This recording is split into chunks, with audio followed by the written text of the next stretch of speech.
Boa noite, meus queridos amigos, meus queridos irmãos. Mais uma vez estamos felizes por esta oportunidade de poder realizar com vocês o estudo do Evangelho da Noite sob os auspícios de Dr. Bezerra de Menezes com o nosso grupo que se encontra na Turquia.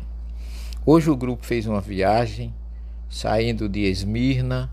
Eles foram visitar a região de Çanakkale, que antigamente, na época do início do cristianismo, chamava-se Troade. Aquela região era distinguida por um porto que tinha ali chamado Alexandria de Troade, que ficava ao sul, o que se considera e se concebe na história a cidade de Troia. Então nós temos hoje que meditar e estudar com vocês a importância dessa passagem do nosso grupo naquela região. Ali Paulo chegou pela primeira vez na sua segunda viagem, quando ele ia no rumo norte pela Galácia e pensava em ir a Bitínia. Mas segundo o livro de Atos, Jesus lhe aparece e manda que ele vá a Alexandria de Troade. E ele chegando ali, ocorre o que Lucas fala no livro de Atos, que ele teve uma visão mediúnica de um homem que o convocava, que pedia a ele: passa a Macedônia e ajuda-nos. Eles concluíram imediatamente: Deus nos convocou para declarar-lhes boas novas. Aqui os estudiosos mostram que a ocorrência da palavra nós, nessa narrativa de Lucas, com um plural na primeira pessoa, nos versículos seguintes, indicar que em Alexandria de Troade, Lucas juntou-se ao grupo de Paulo e fez com ele a viagem pelo Mar Egeu até Neápolis, que já é, como narra Atos 16, 9 a 12, que já se trata daquela região da Macedônia.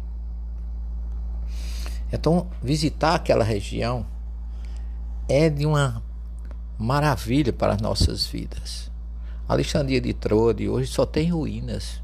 É uma região deserta, mas de uma energia suave, tranquila. Chegar ali, parece que a gente recebe a brisa que vem do Mar Egeu, que fica bem próximo. A gente avista o Mar Egeu de Alexandria de Troade e começa a chegar às nossas mentes as narrativas que Lucas nos traz no livro de Atos, que foi ali que pela primeira vez, depois da visão, Paulo atravessa o Mar Egeu e vai à Macedônia e começa, a partir da sua segunda viagem, as suas visitas a Tessalônicas, a Filipos, a Corinto.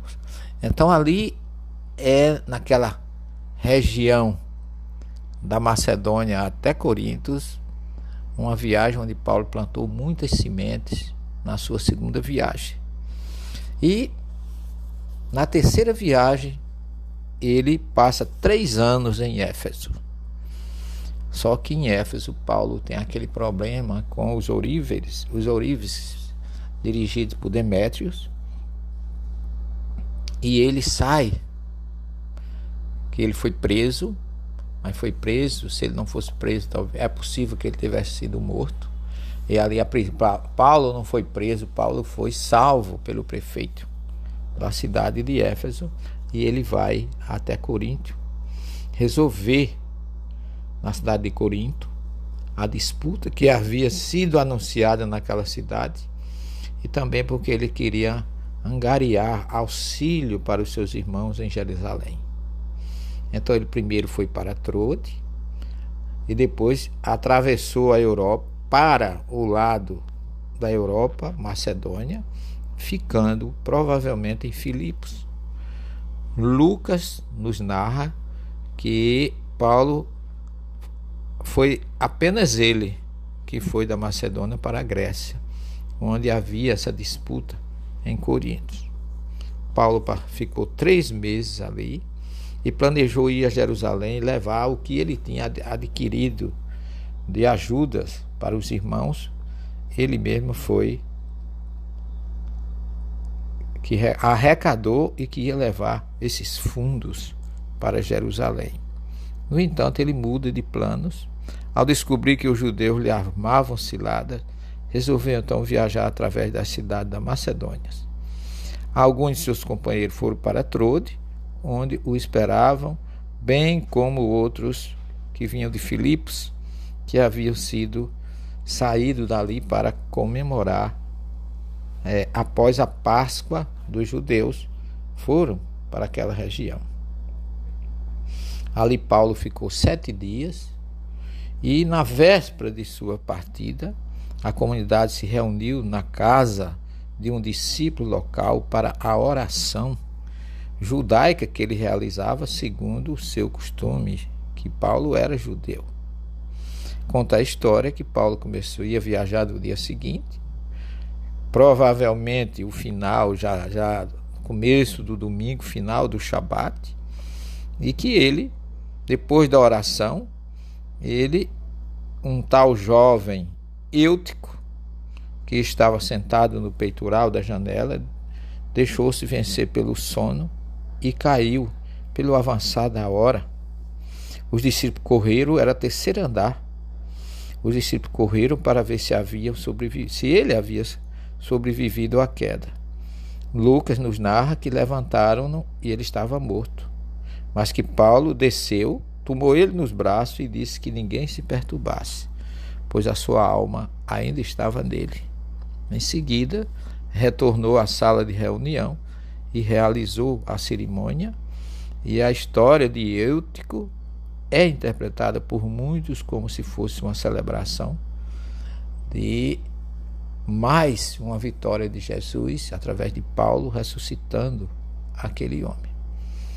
Então, quando a gente chega nas ruínas de Alexandria de Troade, a gente relembra tudo isso com muita alegria, com muita emoção, divide com os nossos companheiros de viagem esse assunto tão importante para as nossas vidas, tão importante para o registro de como é positivo a gente fazer esse tipo de trabalho nas raízes da história dos primeiros sucessores de Jesus, dando a vida por eles, testemunhando, realizando curas, fenômenos mediúnicos de vidência, como foi o caso do homem da Macedônia, e tudo isso nos faz cada vez mais agradecer a Deus estas oportunidades. Falam, ainda Lucas nos narra no livro de Paulo, no livro de Atos, que de Troade, Paulo viajou através da sua busca do encerrar da sua tarefa na terceira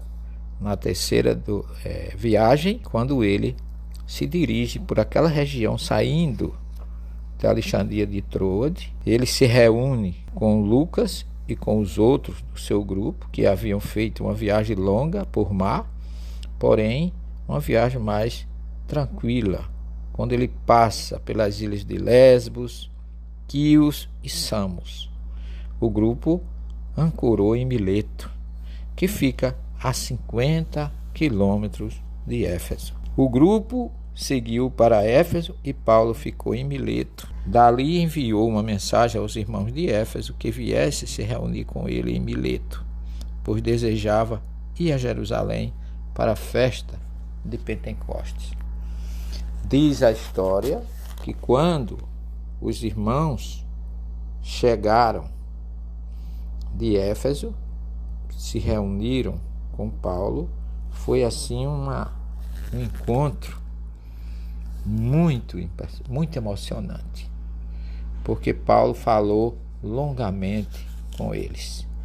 No seu discurso, o único dos atos em que se dirige a um grupo puramente cristão, Paulo transmitiu seu zelo para com aqueles com os quais havia estado por 3 anos, onde ele teve uma loja na Ágora de Éfeso, e diz que ali ele conquistou e convocou e convenceu muitos dos efésios para seguir Jesus.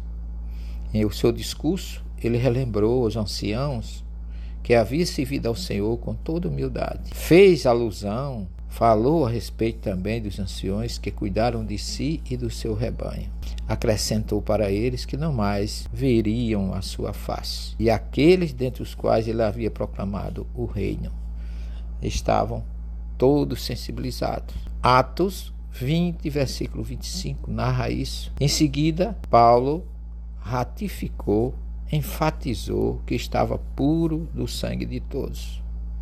Recomenda na sequência que eles estivessem atentos, justificando que depois de sua partida haveria entre eles lobos vorazes que não poupariam o seu rebanho. E acrescentou: vigiai, portanto, lembrados de que, durante 3 anos, dia e noite, não cessei de admoestar com lágrimas cada um de vós.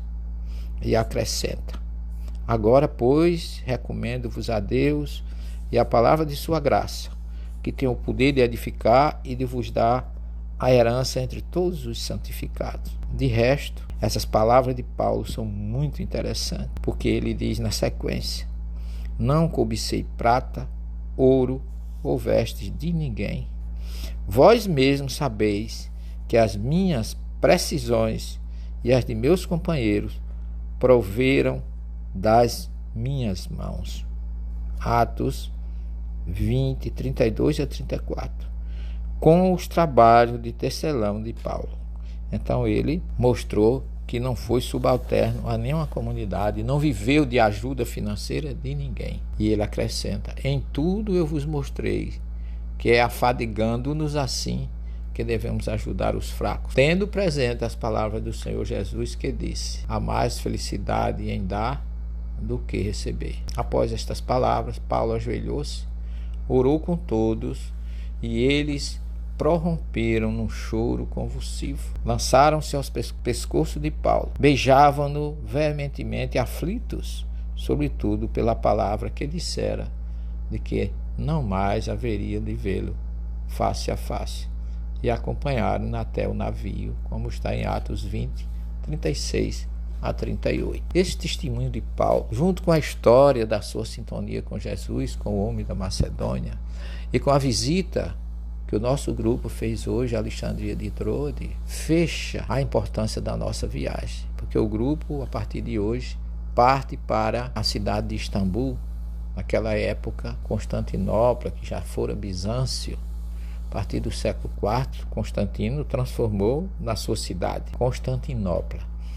Então nós temos raízes espirituais pela história do Cristo, pelas ruínas, pelos locais onde foram visitados, que nós vamos falar ainda das comunidades de João a partir de amanhã, para mostrar como essa viagem foi frutífera, positiva, cheia de colheitas especiais que esses nossos irmãos do Brasil trazerão para todos nós, ou trarão com elas ainda muita esperança, muita luz e muita vontade de seguir sempre os caminhos de Jesus, como fizeram Paulo, Barnabé e tantos outros, Marcos e aqueles que se encontraram com ele, Lucas, que fizeram ou representam ainda hoje as bases da mensagem do Cristo sendo distribuída nessa região da Anatólia ou da Ásia Menor. Que Jesus possa abençoar todos vocês. Louvemos e agradeçamos, humildes e felizes, com muita gratidão de termos recebido